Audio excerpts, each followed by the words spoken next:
Good morning students. आज हम त्रिकोणमितीय समीकरणों के बारे में पढ़ेंगे कि त्रिकोणमितीय समीकरण क्या होते हैं। इसके पहले जो आपने पढ़ा था कक्षा 11 में मैथ में, वो आपके त्रिकोणमितीय फलन थे। अब हमें त्रिकोणमितीय समीकरण पढ़ना है, क्या होते हैं। तो त्रिकोणमितीय समीकरण तो हम पढ़ ही चुके हैं इसके पहले। अब त्रिकोणमितीय समीकरण ट्रिग्नोमेट्रिक इक्वेशन पढ़ना है, तो इसकी डेफिनेशंस की अगर आप चर्चा करें तो डेफिनेशन होती है कि ऐसा समीकरण जिसमें किसी अज्ञात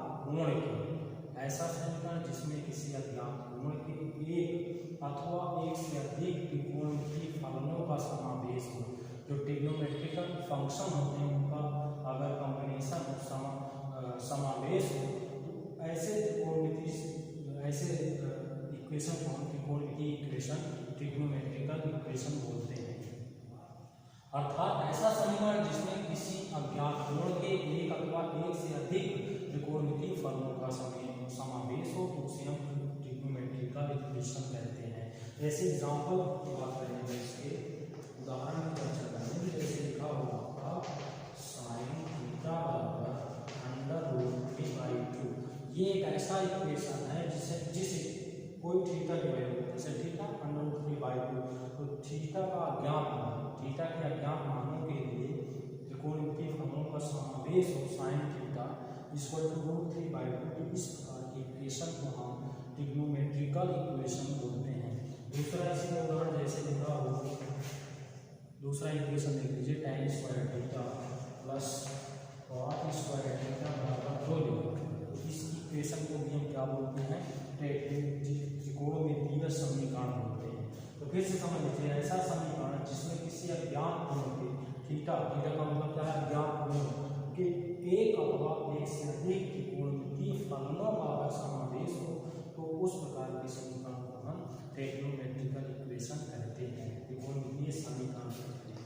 ठीक, तो अब आगे चर्चा करते हैं दूसरा नंबर, इन इक्वेशंस के जो सॉल्यूशन होंगे, अर्थात त्रिकोणमितीय समीकरणों का मूल क्या होगा।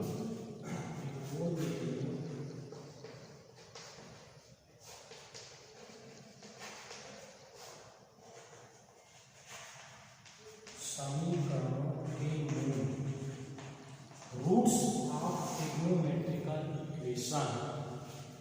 ऑफ ट्रिग्नोमेट्रिकल इक्वेशन देखिए क्या होते हैं कि थीटा के ऐसे मान, ये जो थीटा है अज्ञात कोण है, थीटा के ऐसे मान या अज्ञात कोण के ऐसे मान जो दिए गए त्रिकोणमितीय समीकरण को संतुष्ट करते हो, दिए गए इक्वेशंस को संतुष्ट करते हो।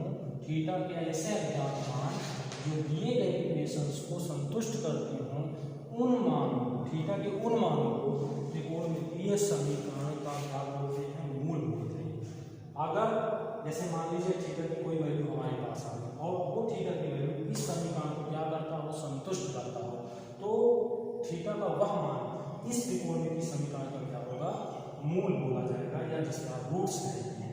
इसी प्रकार जैसे सेकंड में आप थीटा की ऐसी वैल्यू निकालिए जो इस समीकरण को क्या करे, संतुष्ट करे, तो उस मान को, थीटा के उस मान को हम इस समीकरण, त्रिकोणमितीय समीकरण का क्या बोलते हैं, मूल बोल देते हैं। लेकिन हमें ध्यान देना है, जैसे इस क्वेश्चन में मान लीजिए थीटा की वैल्यू आप π/3 रखें, एग्जांपल अगर थीटा की वैल्यू आप π/3, तो इस इक्वेशन के लिए जैसे लिखा है sin थीटा बराबर √3/2, तो यहाँ से थीटा की जगह हम π/3 रखें, तो sin π/3 बराबर √3/2। तो sin π/3 का मतलब sin 60 और sin 60 का मान होता है √3/2 बराबर 2। अर्थात ये जो थीटा का मान आपने निकाला π/3, ये इस समीकरण का क्या बोला जाएगा, मूल बोला जाएगा, क्योंकि इस समीकरण को क्या करता है, संतुष्ट करता है। तो थीटा के ऐसे अज्ञात मान जो दिए गए त्रिकोणमितीय समीकरण को संतुष्ट करते हो, तो उस थीटा के अज्ञात मान को, या जो आपने निकाला मान, उस मान को उसका क्या बोलते हैं, रूट्स बोलते हैं या मूल कहते हैं। ठीक, अब आगे चर्चा कर लेते हैं कि ये जो बीजगणितीय समीकरण होते हैं इनकी मूलों की संख्या तो सीमित होती है। देखिए जैसे एल्जेब्रिक इक्वेशन, जैसे आपका x + y = दिया हुआ है, वो इक्वेशन या x square plus 2x plus 3 equal to 0 दिया है, तो ये अलजेब्रिक इक्वेशन बीजगणितीय समीकरण हो जाएंगे। तो बीजगणितीय जो समीकरण होते हैं उनमें मूलों की संख्या निश्चित होती है। ये आपको ध्यान देना है, नोट में देखिए आपको लिखना है कि जो बीजगणितीय समीकरण है, बीजगणितीय समीकरण में मूलों की संख्या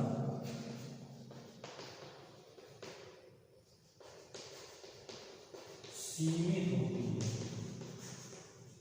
ये जो बीजगणितीय इक्वेशन होंगे उसमें मूलों की संख्या सीमित होगी, परंतु त्रिकोणमितीय जो समीकरण होंगे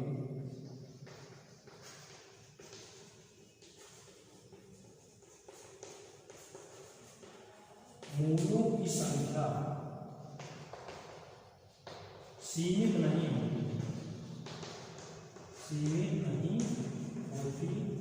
ये आपको याद रखना है सर उसमें कि जो त्रिकोणमितीय समीकरण होते हैं उसमें मूलों की जो संख्या होगी वो निश्चित नहीं होती है। 10 मूल, 20 मूल, 50 मूल भी हो सकते हैं, लेकिन जो त्रिकोण बीजगणितीय समीकरण होते हैं उसमें जो हमारे मूलों की संख्या वो आपकी निश्चित होती है।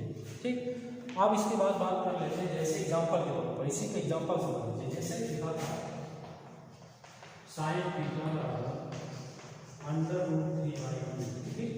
साइन थीटा की वैल्यू √3/2 है, तो इसके जो मान होंगे वो आप देख सकते हैं π/3 हो सकता है जो कि इस समीकरण को संतुष्ट करेगा। दूसरा आपका π-π/3, तीसरा हो सकता है 2π + π/3 अर्थात इसके मूलों की जो संख्या है वो सीमित नहीं है, असीमित है। लेकिन कोई अलजेब्रिक इक्वेशन होगा तो उसमें मूलों की संख्या क्या होगी, सीमित होगी। अब इसके बाद हम चर्चा कर लेते हैं अगले टॉपिक पर, वो है त्रिकोणमितीय समीकरणों का हल। व्यापक मुख्य दो तरह के होते हैं, एक तो मुख्य होता है और एक व्यापक होता है। त्रिकोणमितीय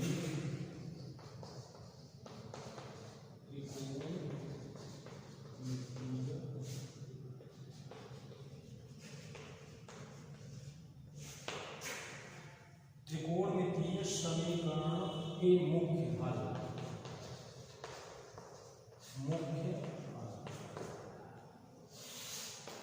चूंकि इसके दो हल होते हैं, दो प्रकार के होते हैं, एक मुख्य हल होता है और एक व्यापक हल होता है।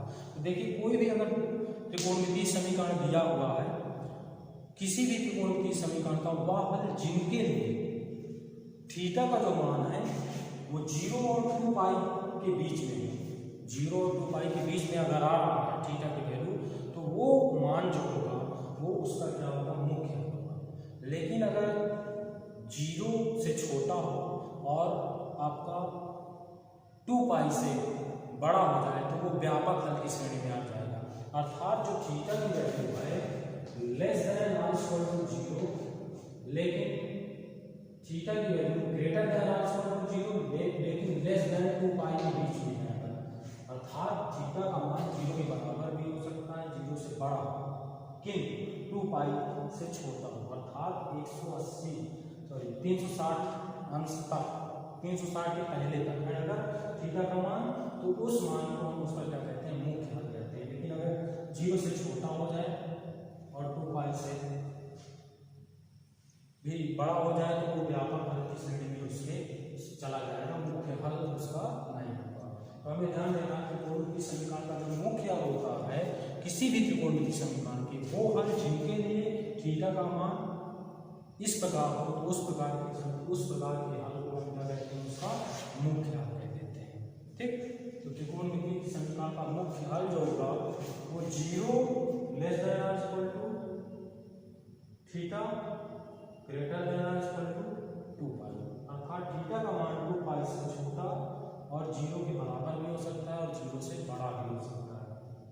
अगर इसके बीच में है तो वो उसका मुख्य हल बोला जाएगा।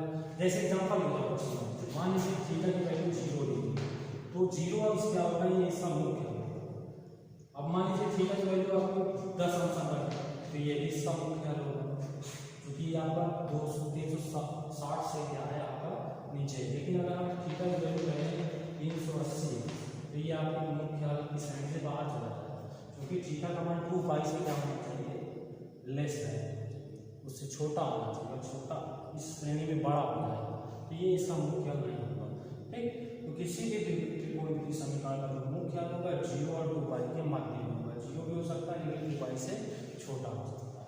ठीक, तो ये हो गया किसी भी त्रिकोणमितीय समीकरण का मुख्य हल। अब आगे की बात करें, अगर त्रिकोणमितीय समीकरण के व्यापक हल की बात कर लेते हैं, तो पूर्णांक किसी भी त्रिकोणमितीय समीकरण का जो व्यापक हल होगा, पूर्णांक n का एक ऐसा व्यंजक जो किसी त्रिकोणमितीय समीकरण के सभी संभव मूलों को प्रकट करता है, अर्थात n की ऐसी वैल्यू जो किसी त्रिकोणमितीय समीकरण के सभी संभव मूलों को प्रकट करता हो, जितने भी इसके मान हो सकते हैं उस समीकरण को उसका व्यापक हल कर देते हैं। मतलब कि इसकी वैल्यू आपकी इनफाइनाइट तक जा सकती है, अनंत तक जा सकती है।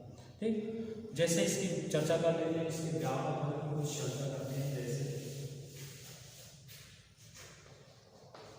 त्रिकोणमितीय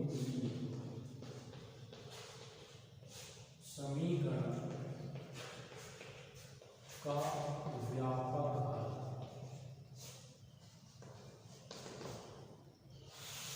ठीक, तो जैसे व्यापक हल की चर्चा में पहला नंबर आता है साइन थीटा बराबर अगर 0 दिया।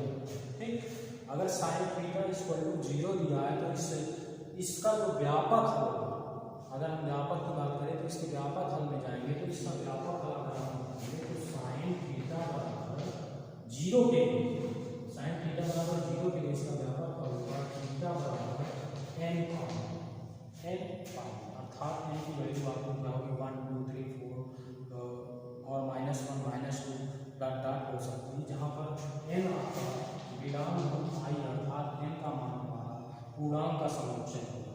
जहाँ देख सकते हैं i पूर्णांकों का समुच्चय,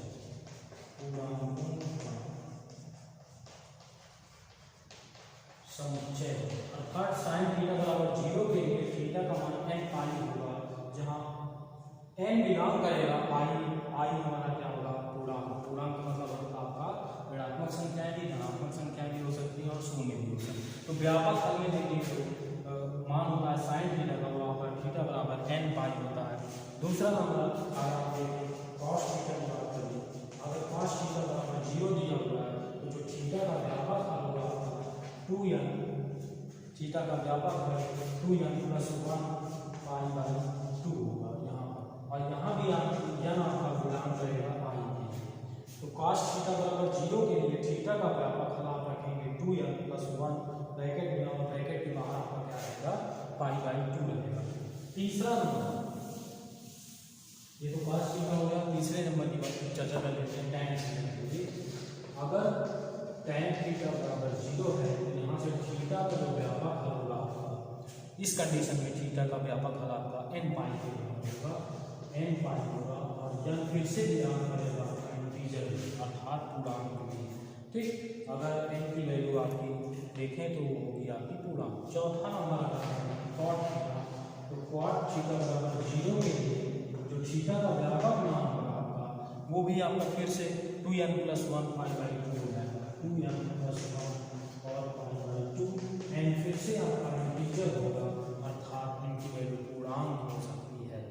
अगर यहाँ से आप चर्चा करें तो साइन कॉस tan कॉट की तो वैल्यू आ चुकी है, लेकिन अगर आप सेक की बात करें तो सेक थीटा बराबर 0 के लिए अगर आप चाहें तो चूंकि सेक थीटा की वैल्यू जो होती है हमारी greater than or equal to 1 के बराबर होती है, यानी चूंकि sec theta greater than or equal to 1 अर्थात सेक थीटा का मान हमेशा 0 से बड़ा हो सकता है, सॉरी 1 से बड़ा होगा या तो 1 के बराबर होगा, 0 के बराबर नहीं होता है।